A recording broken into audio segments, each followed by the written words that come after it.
Joining us is Josh McKoon, the chairman of the Georgia Republican Party. Josh, thank you so much for being here. Thank you for having me. Truly appreciate it.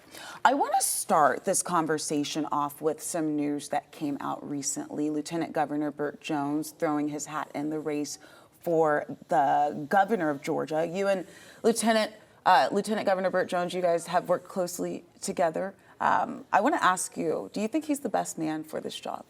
Well, obviously in my role, I'm neutral in these contested primaries. But as you mentioned, I served with the lieutenant governor when we were both state senators. I've had the pleasure of watching him advance in his political career. And I think he has a lot of the qualities that we would look for in a governor. We have a strong field, but Lieutenant Governor Jones, I think, is an exceptional candidate. And I expect he will be a very well-received candidate as he goes through the primary process. Formidable? Absolutely formidable, yes. What are your thoughts on the other side of the aisle in the governor's race? In a recent interview with Democratic Party Chair Charlie Bailey, he said that Jones is only focused on getting the attention of lobbyists and big spenders, not the working people of Georgia. Yeah, I think if you look at the record that has been compiled, not only by Lieutenant Governor Jones, but the Republican majority in the General Assembly, it's been about giving back to the average Georgian. Even in this last session, $500 rebate to Georgians out of a surplus, not just holding on to tax money that's been received, but making sure ordinary Georgians get some of that money back. The commitment to reducing taxes for Georgians. You know, when I was in the legislature, we had a 6% state income tax. They're bringing that down already, I think, below. They've got a target of bringing it below that 5% threshold. So a lot of work has been done for ordinary Georgians, providing more Georgians the opportunity to control the educational destiny of their children by expanding educational choice. Just lots of wins for people. And that's why Georgia is consistently ranked the #1 state to do business. It's consistently ranked one of the top states to live, work, and raise a family. Chairman McKoon, would you encourage Marjgery Taylor Greene or Brad Raffensperger to run? Well, I'm certainly not here to give anybody marching orders on what they should be doing in the 2026 cycle. I will say Congresswoman Greene has been a great friend of the Georgia Republican Party.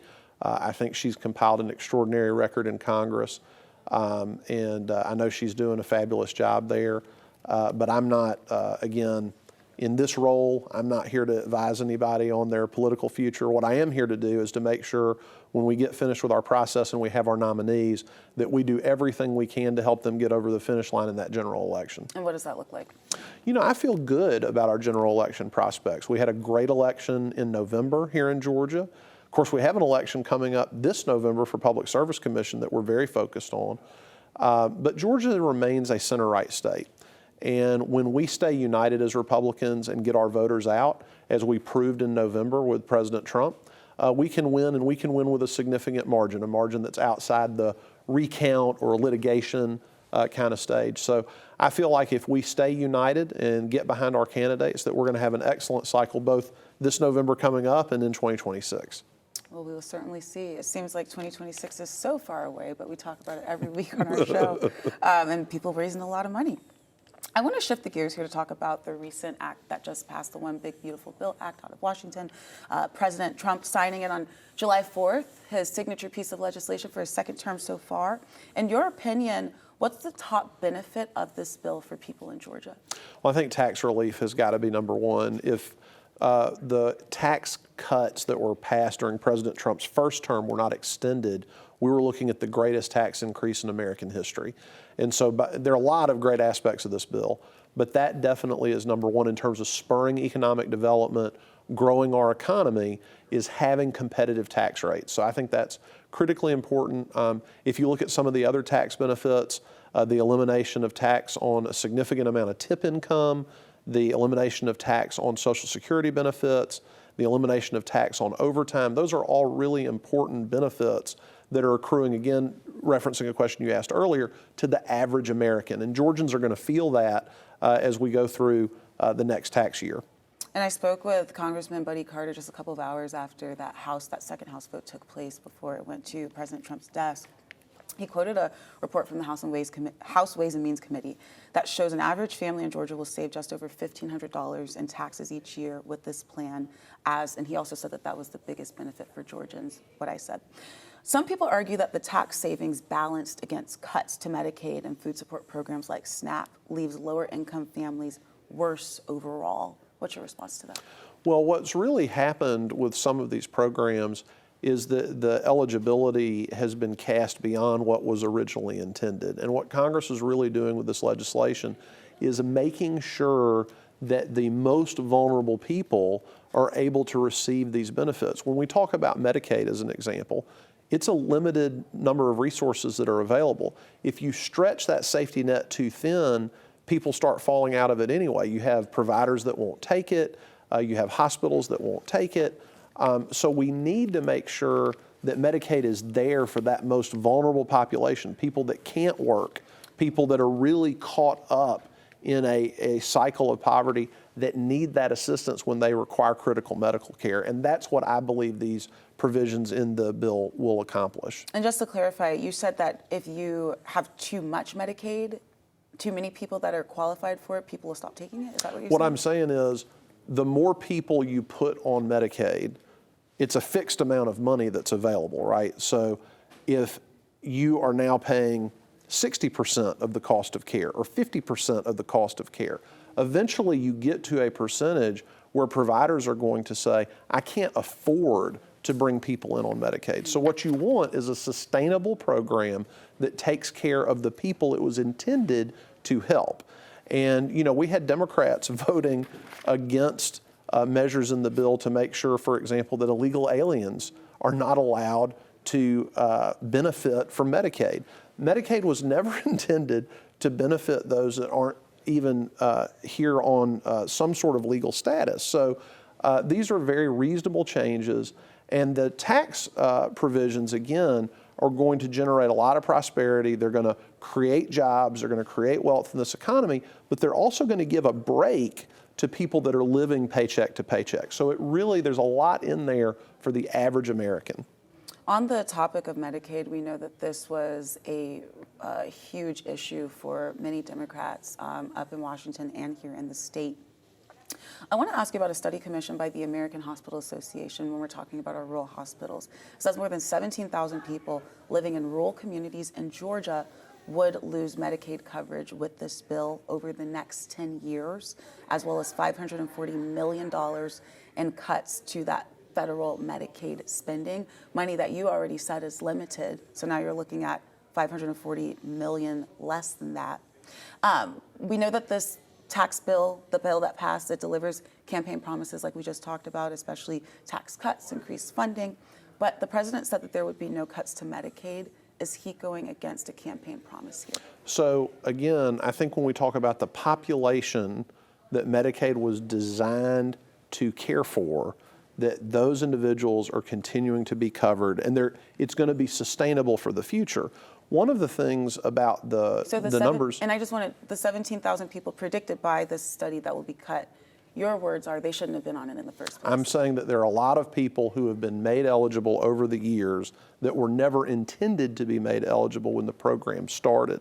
The other issue that's been going on really since the passage of the Affordable Care Act is states have a way of sort of playing games with Medicaid in terms of the imposition of certain taxes and fees that can allow as much as an 8 to 9 times federal match. That was something that was never in the original Medicaid package, and it's driving massive deficit spending that is totally unsustainable. And at the end of the day, someone's got to get this under control. We can't sustain trillion-dollar deficits for the foreseeable future. That's not something we can do. So a lot of these changes were both designed to bring the program back to what it was originally intended to do, but also to make it sustainable so that we don't have to have draconian cuts 5 or 10 years down the road. And speaking of the deficit, I mean, there was a lot of Republican holdouts for this package in general because they said, hey, this is going to increase our deficit. Congressman Carter even recognizing that in our interview after he passes, saying we should have another bill to tackle that. But I mean, you're saying that Medicaid could potentially cause that as well. So what's the solution here? Well, entitlement spending is obviously one of the biggest drivers of government spending overall. If you look at, healthcare is roughly 20% of our economy. Medicaid is a huge percentage of that healthcare spend. So again, we want to take care of the most vulnerable in our society, and this bill sustains and keeps that promise. What we can't do is have this mission creep where we're taking care and bringing in people that were never intended to be part of the program that makes it unsustainable, and then 5 or 10 years down the road, you've got to make very draconian changes. When it comes to deficits, a lot of this has to do with how you look at the bill. When the Congressional Budget Office scores legislation, they assume basically flat economic growth. Now, you know and I know, because we saw what happened after the original Trump tax cuts, people react to changes in the tax code. They make decisions about investing in their business and hiring more people. That grows the economy, and therefore it grows the share of government revenue that comes out of that economy, going all the way back to Ronald Reagan. When we have broad-based tax relief, we see the economy expand, and we actually see federal government revenues increase even on lower percentages, because that pie has gotten bigger, even though the slice the government has taken has gotten smaller. So you're saying CBO is getting it wrong then? I'm saying that they have consistently scored tax bills in a way that don't recognize the dynamic effect tax relief has on the economy. So when you look at what we can expect to happen is that the economy will expand, that government revenues will increase, even though the relative marginal rate decreases. And that doesn't even get into all of the other things President Trump is doing to onshore more jobs in this economy, manufacturing jobs that are high capital investment, high wage employment opportunities for our people. There are a lot of things that I think we'll see in this next 3 years where we'll look back at this and say, yeah, the CBO figures were sort of fantastical. Well, we will definitely see in 3 years. Mr. McKoon, if I could get back to something that is generating a lot of jobs in our state, that is the clean energy EV sector, something that Governor Kemp was also behind as well. According to the Georgia Chamber Clean Energy Jobs and Economic Impact Report, over 82,000 Georgians had jobs in the sector. $36.7 million in property tax revenue, local tax revenue, and then $23.6 million income to farmers, ranchers, private landowners, and EV energy projects. So those are just some of the facts and figures for those who are watching. With the phasing out of tax credits on clean energy projects, is there a plan in place to protect these revenues and make sure that the clean energy sector in Georgia continues to grow? Well, I think what you're going to see is that we've had a maturation of that industry in our state where it can stand on its own 2 feet, where it doesn't require massive government subsidies. I think if you were to talk to the executives at Hyundai that are making electric vehicles today in Pooler, Georgia, they would tell you they're going to continue to make those vehicles regardless of what the federal policy is with respect to clean energy or electric vehicles. But if somebody was getting over $7,000 as a tax credit to buy this vehicle, couldn't that result in less people buying those vehicles and then a domino effect impacting these plants in Georgia? So I think at a certain point, the industry has to stand up on its own. I don't think any of us, whether it's television stations or lawyers, none of us expect the government to fund our businesses. We certainly don't expect the government to fund our businesses on an indefinite basis. And I think what President Trump said is, look, they've had this runway, there's been this build out of this infrastructure, you have multiple automakers that are making electric vehicles, that market is going to be sustained. Yes, maybe you'll see a dip as some of those tax incentives go away, but at a certain point, we've got to say, you've got to fly on your own and be able to operate, because we don't say that about any other sector of our economy where we're just going to continue to have government giveaways to prop up sectors of the economy. And so I think it's an appropriate time to move on from that. So just to clarify, the tax credits and other credits that are now going to be phased out, in your opinion, and a lot of the Republicans as well, as including the president, these were needed to help get this industry off the ground, but it will no longer be needed, and Yeah. the industry will be fine. I mean, I certainly At would, least here in Georgia. I would never presuppose to speak for the president or others. I will say for myself that I think it's an appropriate time to step away from subsidizing that industry because, again, I don't think any policymaker, if an industry requires indefinite government subsidies, then it's not really an industry, right? It's a part and parcel of the government. So it is an appropriate time to move on from that and allow that industry, which has had time to mature, to begin to operate in the normal free market economy without subsidies that other automobile manufacturers don't receive. Now, do you think when it comes to the race, if you will, between EV and the traditional gasoline-powered engines, I would argue that there are still more gas-powered engines out there than EV. It's still a relatively new technology. I don't know if you've been in one of the Waymo vehicles, the Ubers. Not yet. I'm excited to do that, but not yet. But I say that to say, given how new the industry is, you still believe that it's time for them to take the fly on their own without any training wings right now. Yeah, I think we're to the point now where, people can make decisions as good consumers about, what they want to spend their auto dollars on. Now, I think there are a lot of benefits to electric vehicles. There's certainly, I think, maintenance benefits, an internal combustion engine versus the engine you have in an EV.